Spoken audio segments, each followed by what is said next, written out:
샬롬 샬롬 샬롬 샬롬 샬롬. 하나님 사랑합니다. 여러분 주 안에서 사랑합니다. 우리 사순절 중반을 지나 지금 가고 있습니다. 4월에 우리 그 부활절이 있죠. 17일로 제가 기억하고 있습니다.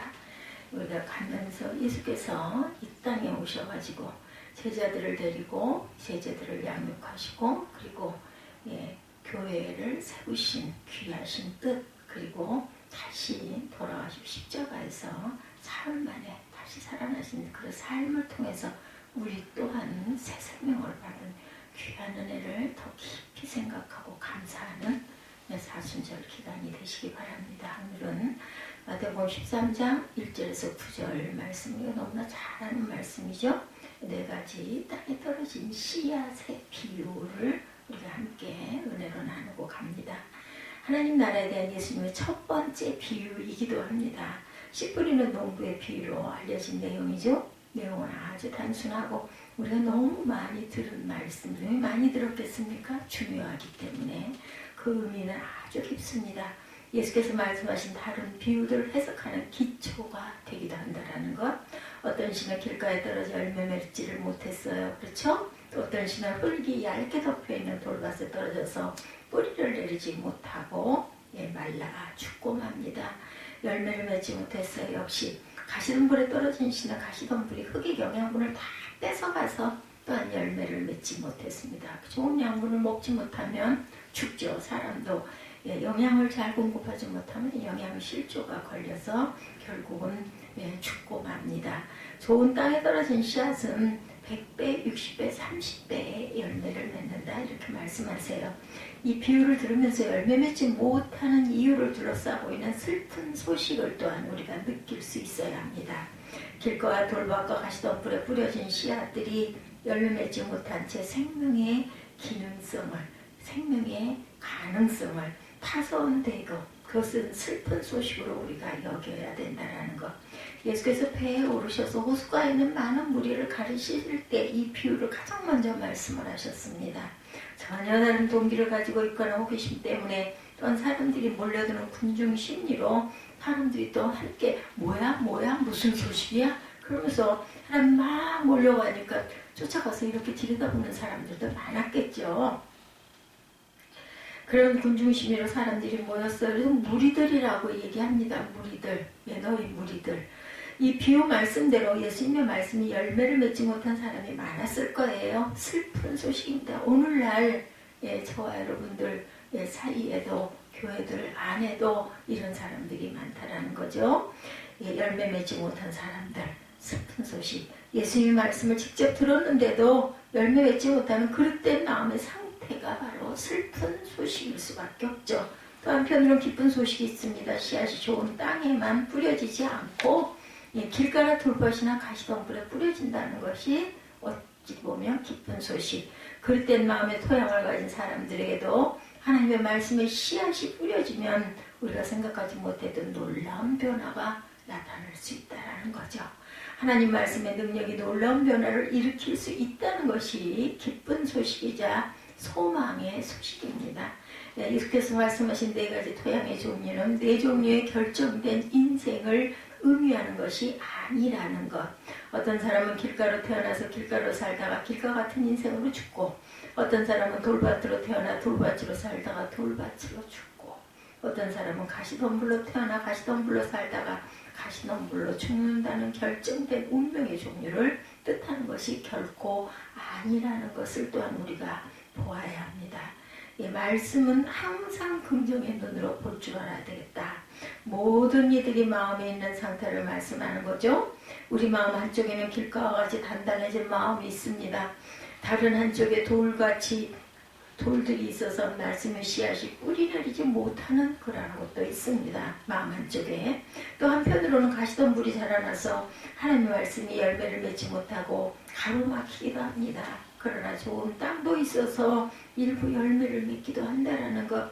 그 비율이 사람마다 다르겠죠. 사람들이 마음에 있는 토양의 상태는 변화가 될 수 있고 바뀔 수가 있습니다. 그것이 하나님의 말씀이 우리에게 주시는 굿뉴스, 소망이죠. 누구든지 한 종류의 마음으로 살다가 죽는 게 아니에요. 우리 마음에 보면은 이런 것도 있고 저런 것도 있고 또 이렇게 아주 좋은, 그 사람이 다 나쁜 건 절대 아니죠. 다 나쁜 사람은 없습니다. 또한 사람인 바에는 다 좋을 수만은 또한 없다라는 것을 우리가 생각해야 합니다. 가지돈불이 자라나서 하나님의 말씀 맺지 못하고 가로막히기도 하고, 또한 좋은 땅의 일부는 열매가 맺히기도 하고, 비율이 사람마다 다르다는 것, 그것이 소망이라는 것을 잊지 마십시다. 누구든지 한 종류의 마음으로 살다가 죽는 것만은 아니라는 것, 결정된 운명을 말씀하시는 것 또한 아닙니다. 우리 마음이 좋은 땅으로 변화될 수 있다는 거죠. 그래서 하나님 말씀이 전해져야 하고 들려져야 하고, 자꾸 삶 속에서 어떠한 여러 가지 고난을 겪으면서 그것을 깨달아지고 부서지고, 그래서 단단했던 곳이 부드러워질 수 있다는 것. 그래야 말씀의 씨앗이 열매를 맺을 수 있기 때문에, 그래서 고난이 유익이라고 야고보 사도도 말씀하셨죠.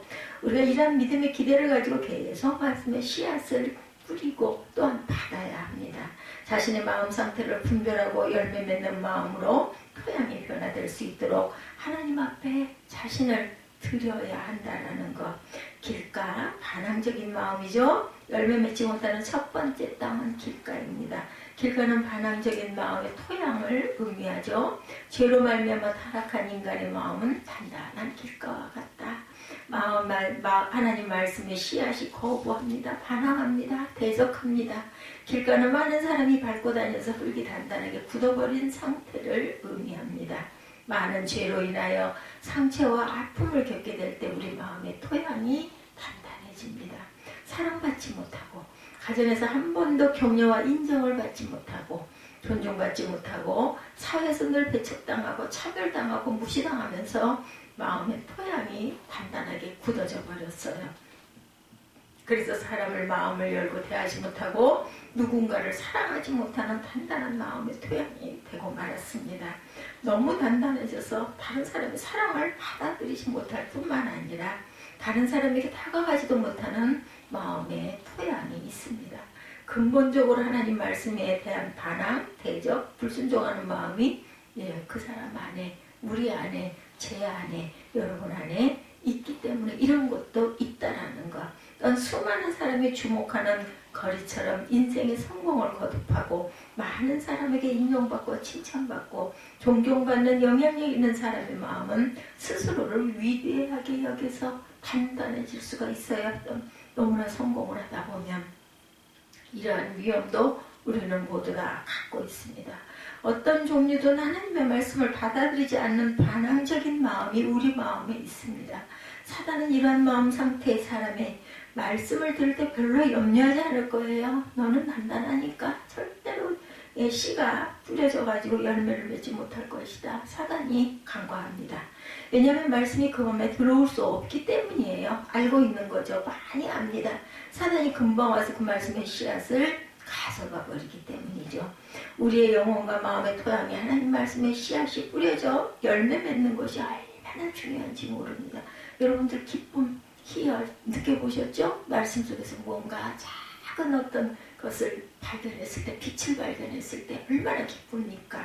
그렇죠? 인간의 본질은 뭐예요? 흙이에요. 흙. 그죠? 아담이라는 말은 히브리어 아다마에서 나왔어요. 흙이라는 뜻입니다. 흙으로 만들어진 인간의 몸에 하나님의 생기를 불어넣어서 생명이 되었어요. 살아있는 존재가 되었습니다. 우리는 하나님 말씀을 마음의 토양으로 받아야 존재할 수 있고 인간답게 살 수 있는 존재입니다. 인간의 타락한 마음이 길과 같이 단단해져서 하나님께 반항하고 있습니다. 마땅히 사랑해야 할 가족을 등진다고 생각했을 때 여러분들, 마땅히 대화해야 할 부부가 말을 하지 않는다라고 생각했을 때 그 자체가 대적 관계가 되는 거죠. 하나님과 사람의 관계, 사랑의 관계, 연합의 관계, 하나됨의 관계를 유지해야 할 인간이 말씀에 무감각해진다면 자체가 대적의 상태이고 반항의 마음입니다. 그래서 여러분들 말씀 읽으면서 마음에 감동이 온다라는 것은 엄청난 복이라는 것을 잊지 마시기 바랍니다. 두 번째, 돌밭입니다. 피상적인 마음입니다. 두 번째 열매 맺지 못하는 마음은 돌밭이죠. 돌밭은 피상적인 마음의 토양입니다. 유대 지역의 밭들은 겉은 흙이지만 바로 밑에 돌들이 있는 경우가 많아요. 돌산들이 많다고 그러죠. 예, 그래서 동물이 많아요.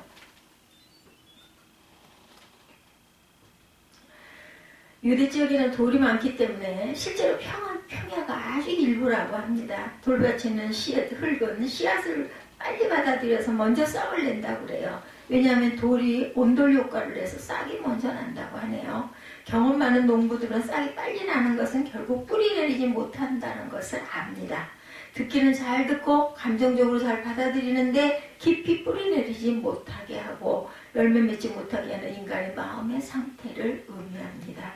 잘 받아들인 것 같은데 깊이 뿌리 내리지 못해요. 들을 때는 아 그렇지 하고 느끼는데 그런데 그것을 그냥 오랫동안 키우지를 못한다는 것. 열매를 맺지 못하고 그냥 시들어버리고 그냥 말라버리죠. 그 속으로 들어가 보면 무상이 있고 미신이 있습니다. 들어가 보면 피상적으로만 크리스찬이고 내면은 돌에 막혀서 제대로 열매를 맺지 못하는 상태. 돌이 무엇을 의미합니까? 우리가 의심 없이 반응하도록 만드는 세계관을 의미합니다. 세계관이란 창자 속에 내려가 있는 믿음이라는 정의가 있어요. 이처럼 세계관은 우리가 무의식적으로 반응하게 합니다. 안경을 쓰면 렌즈가 어느 정도인지 어떤 색인지 눈과 일치되어서 알 수 없고 느낄 수가 없어요. 그대로 보게 되죠. 노란색을 쓰고 있으면 세상이 노랗게 보이고 빨간색 안경을 쓰고 있으면 빨갛게 보입니다. 우리 마음의 토양에 큰 돌들이 있습니다. 하나님의 진리를 거부하는 수많은 돌이 인간의 마음을 사로잡아 갑니다. 근본적으로 무신론이에요. 하나님을 인정하지 않는 무신론 위에 유물론, 회의론, 진화론 등 수많은 사상이 돌이 되어서 인간의 마음에 깊이 자리 잡고 있습니다. 21세기 세상을 뒤덮고 있는 큰 돌이 무엇입니까? 절대적인 진리가 없다는 사상입니다. 흔히 포스트 모던주의라고 말하죠. 권위를 부정하는 것, 하나님의 창조 질서에 도전하는 것입니다. 남자 여자로 창조되어서 DNA가 그것밖에 없는데 왜 남자와 여자밖에 없느냐? 왜 그런 성의 구분을 부여해야 하느냐? 성을 스스로 규정할 수 있다고 주장하기도 합니다. 그래서 유럽과 미국의 교과서에 그래프를 그려놓고 자기를 남자로 느끼는지 여자로 느끼는지 한번 테스트해봐라. 이런 프로그램도 있습니다. 학교에서 분명히 남자인데 자신을 여자로 느끼는지 남자로 느끼는지를 확인해보라는 거예요. 어린아이들이 혼동하게 됩니다. 성을 스스로 규정할 수 있다고 가르친다고 하죠. 그 사상에 박혀있는 돌이 무엇입니까? 태어나면서부터 받아들여야 할 절대적인 권위의 진리가 세상에 없다라는 주장입니다. 우리가 스스로 판단해서 결정할 수 있다는 거예요. 내가 남성인지 여성인지, 남성 쪽에 있는지 여성 쪽에 있는지. 성도 태어나면서 결정되는 것이 아니라 자기가 알아서 정한다라는 것이죠. 절대적인 진리가 없다고 주장하는 엄청난 돌들이 인간의 마음에 이렇게 박혀 있습니다. 태어난 지 얼마 안 된 그 순수하고 깨끗한 어린아이의 마음에 돌들을 하나씩 박아놓는 것이죠. 세상의 철학과 사상과 헛된 의식의 돌을 박아놓습니다. 하나님 말씀의 씨앗이 들어가지를 않아요. 들어갈 수가 없어요. 태어나면서도 모든 인간이 받아들여야 할 절대적 진리는 존재하지 않는다라는 명제가 중요합니다. 이것이 돌의 실체이기 때문이라는 것. 세상의 절대적 진리는 존재하지 않는다고 주장하면서 명제는 절대적이라고 주장을 하는 것. 스스로 세상에 절대적으로 받아들일 권위나 진리가 존재하지 않는다는 명제를 붙잡고 모든 세상의 문화를 만들어가는 사람들이 그것만은 절대적이라고 여긴다라는 거죠. 모순입니다. 그 명제대로라면 그것도 상대적이어야 할 것이 아닐까. 거짓이죠. 앞뒤가 다른 것입니다. 절대로 혼동해서는 안 됩니다. 그것을 자유로 포장하든 인권으로 표현하든 그것은 결코 올바른 것이 아니다. 열매를 보면 알죠? 큰 돌들이 마음의 토양에 박혀 있어서 하나님의 말씀을 받아들이지를 못해요. 자신이 듣고 싶은 대로 듣고 봅니다. 그래서 신학이라는 게 있습니다. 그렇죠? 심지어 퀴어 신학을 만들었다고 하죠. 성경을 동성애를 지지하는 책으로 바꿔버립니다. 성경도 자기식으로 해석해서 목적과 주장을 합리화하도록 바꿔버리는 거죠. 한때 동성애 그거 찬성하는 교회들이 엄청 많았죠. 그러나 절망할 필요가 없다라는 것. 성령의 역사는 이러한 마음의 토양에 있는 돌들을 부숴버리는 능력이 있기 때문이다. 내가 너에게 새로운 마음을 주고 너희 안에 새로운 영을 줄 것이다. 내가 너희 육신으로부터 돌과 같이 굳은 마음을 없애고 너희에게 살처럼 부드러운 마음을 줄 것이다. 에스겔 36장 26절입니다. 세 번째 가시덤불, 이중적인 마음이죠. 세 번째 열매 맺지 못하는 땅은 가시덤불이 덮여있는 땅이다. 가시덤불은 무엇을 의미합니까? 인간의 마음에 있는 이중성을 의미합니다. 가시덤불이 많이 자라나는 흙의 특징은 자양분이 많다라는 것. 그래서 말씀의 씨앗이 열매 맺지 못한다라는 것이에요. 영양분이 있는데 영양분을 가시덤불이 먼저 가져가 버린다는 거죠. 우리 마음의 토양이 영양분이 가장 많을 때 그 영양분을 가시덤불이 빼앗아가서 말씀의 씨앗이 열매를 맺지 못한다. 몸 안에 생기는 암세포의 실체가 무엇입니까? 여러분들, 정상적인 세포보다 빨리 번식하는 것이 바로 실체입니다. 그래서 정상적인 세포가 가져가는 영양분을 뺏어가는 게 암세포의 본질입니다. 이처럼 우리 영혼과 마음의 암세포가 마땅히 열매 맺어야 하는 에너지를 뺏어가서 말씀의 씨앗이 자리 잡지 못하게 하는 것이죠. 예수께서 두 가지를 말씀하셨어요. 세상의 걱정과 돈에 대한 유혹입니다. 마음을 빼앗을 정도로 좋은 것들이 가시가 되는 경우가 많았다라는 것. 때로는 자녀가 가시가 되고 부모가 가시가 되고 지식과 명예가 좋은 일들이 가시가 되기도 합니다. 우선순위가 뒤바뀐 것이 가시가 됩니다. 결국 그 가시가 우상이 되기도 한다는 것. 말씀의 씨앗이 뿌리 내리는 것보다 빨리 자라는 가시가 마음에 덮여 있을 때 이중적인 마음이 됩니다. 예, 마지막으로 좋은 땅, 순종하는 마음이죠. 넷째 열매 맺는 좋은 땅, 바로 순종하는 마음입니다. 좋은 땅은 그 말씀을 듣고 순종하는 마음이죠. 그러나 좋은 땅에 떨어진 신의 말씀을 듣고 깨달는 사람, 이 사람은 열매를 맺어서 100배, 60배, 30배의 결실을 내린다. 마태복음 13장 23절이죠. 하나님의 말씀이 우리 마음에 뿌리 내려져서 열매를 맺을 때 반드시 30배, 60배, 100배의 열매가 한 영혼뿐만 아니라 다른 영혼과 온 세상에 영향을 미치게 됩니다. 우리가 예배의 자리로 나와 하나님 말씀에 귀를 기울이고 말씀대로 살려고 몸부림치는 것도 그것 때문입니다. 마태복음 13장을 처음 들었던 소수의 제자들에게 말씀의 씨앗이 30배, 60배, 100배의 열매를 맺었고 오늘 우리에게도 맺혀지고 가는 거죠. 이 말씀의 씨앗이 우리에게 임해서 또 다른 열매를 맺어가는 것, 세 단계의 하나님 말씀의 역사를 보여주는 것이기도 합니다. 첫 번째 단계는 예수께서 소수의 제자들의 마음의 말씀의 씨앗을 심으시는 단계입니다. 저는 이것을 30회의 열매라고 정의합니다. 두 번째 단계는 말씀의 씨앗이 제자들의 증언을 통해서 전 세계로 퍼져나가는 것이죠. 성장합니다. 이것을 60배의 열매라고 생각할 수가 있죠. 세 번째 단계는 예수께서 다시 오셔서 그동안 뿌려졌던 씨가 맺은 열매들을 추수하고 수확하는 단계, 이것을 100배의 열매다 이렇게 규정합니다. 좋은 땅은 어떤 땅이에요? 길가나 돌밭이나 가시덤불이 전혀 없고 순수하게 말씀을 있는 그대로 받아들이고 열매 맺는 땅입니까? 아닙니다. 그런 마음은 없습니다. 의인은 없나니 한 사람도 없다고 말씀하셨기 때문이죠. 인간의 마음은 만물보다 심히 부패했기 때문에 앞서 말씀드린 대로 네 종류의 땅은 결정된 운명으로 살아가는 인생을 말씀하시는 것이 아니고 모든 사람의 마음이 있는 네 종류의 토양을 의미하는 것입니다. 저 여러분의 마음에 네 종류의 토양들이 다 있다는 것. 어떤 사람은 가시덤불이 많고 어떤 사람은 돌밭이 많고 어떤 사람은 단단한 길가가 많고 어떤 사람은 좋은 땅이 많을 것입니다. 그러나 분명한 것은 네 종류의 토양이 모두 들어있을 수 있다라는 것, 모두 들어있다라는 것. 그렇죠? 여러분들 한번 가만히 묵상해 보시기 바랍니다. 가만히 돌이켜 자신을 진단해 보시기 바랍니다. 좋은 땅이란 자신 안에 네 종류의 토양이 존재한다는 것을 깨달는 것입니다. 자신의 마음 상태를 하나님 앞에서 정직하게 분별하고 깨닫고 인정하고 예수 그리스도의 십자가 앞으로 나아가는 영혼이 좋은 땅입니다. C.S. 루이스가 영적 스승으로 여긴 분이 조지 맥도널드 목사님이라고 합니다.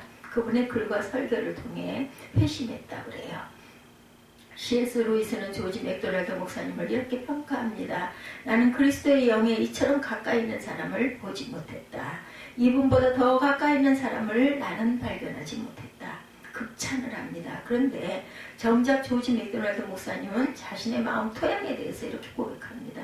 내 영혼은 척박한 땅, 기근의 땅, 여기저기 잡초가 가득하고 무엇인가 이룰 수 있는 가능성이 전혀 없는 곳이다.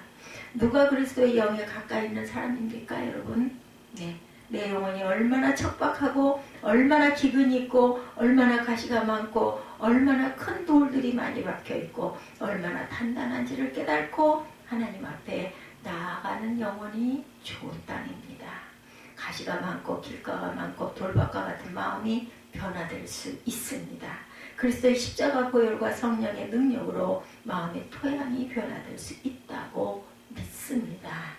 이 변화의 가능성을 받아들이는 영혼이 좋은 땅입니다. 깨달는 영혼이 좋은 땅입니다. 스스로 힘으로 되지 않는다라는 것을 고백하는 영혼이 좋은 땅입니다.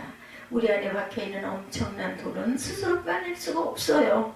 가시도 스스로 뽑을 수 없습니다. 길과 같이 단단한 마음도 스스로 해결할 수가 없습니다. 그래서 예수 그리스도의 십자가를 바라보라는 것이에요. 어떤 분이 저 어제 잠깐 차를 몰면서 들으니까 그 말씀을 하시더라고요. 우리 힘으로 되지 않기 때문에 우리 힘으로 십자가를 질 수 없기 때문에 예수님의 십자가를 열심히 바라봐야 한다고. 열심히 바라보다 보면 우리에게 십자가를 질 수 있는 능력을 주실 것이라고. 누가? 성령께서.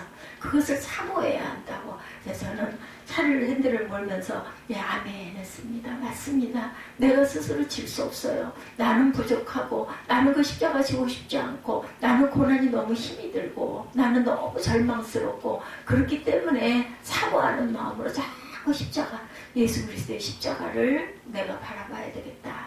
뭐 눈에 보이지 않더라도 마음 안에 제가 예수 그리스도의 십자가를 심어놓고 자꾸 보는 그런 묵상의 눈을 가져야 되겠다.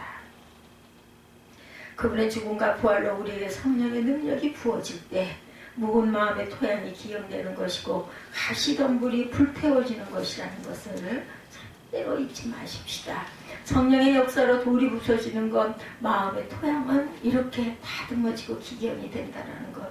농부가 봄이 되면 그죠? 쟁기를 몰고 소를 끌고 쭉 땅을 갈아 엎는 거 여러분 보셨을 거예요. 아주 신기해서 저 어렸을 때 학교가 그 시골이었기 때문에 논두길을 이렇게 걸어갈 때가 참 많았습니다. 그러면은 봄 되면은 막 이렇게 밭을 가는 모습, 논을 갈아 엎는 모습을 제가 보면서 신기해했는데 그랬을 때 단단했던 흙들이 부서지고 뒤집어 엎어지면서 좋은 부드러운 흙으로 만들어지죠. 그리고 거기다 이제 씨를 뿌리는 거예요. 다른 사람을 포기해서는 안 됩니다. 그 사람 마음에도 변화되는 좋은 땅이 반드시 있다는 거. 다 나쁜 땅만은 아니라는 거. 그것을 자꾸 삐집고 들어와야 되겠죠? 자꾸 칭찬하고 자꾸 더 많이 사랑하고 더 많이 보듬어주고 그 영혼을 하나님께로 어떻게 인도하시는지를 우리가 어떻게 알겠습니까? 다른 사람의 변화의 가능성을 인정해 줍시다. 마음의 토양은 변화될 수가 있습니다. 그렇기 때문에 우리는 자꾸 모이고 예배하고 말씀 듣고 찬양하고 기도한다라는 것. 교회는 이런 사람들이 하늘나라를 사모하는 사람들이 모여서 주님과 함께 기도하는 곳. 그것이 바로 에클레시아 교회라는 것. 교회 이름이 중요한 것이 아니라 주님의 머리가 되시는 교회. 이 공동체가 중요하다는 것을 잊지 않는. 그리고 또한 척박한 땅도 언젠가는 부드러운 좋은 땅으로 말씀이 속속 받아들여져서 아멘이 많아지는 드높아지는 그러한 저와 여러분들 교회 공동체가 되기를 주님의 이름으로 기도합니다.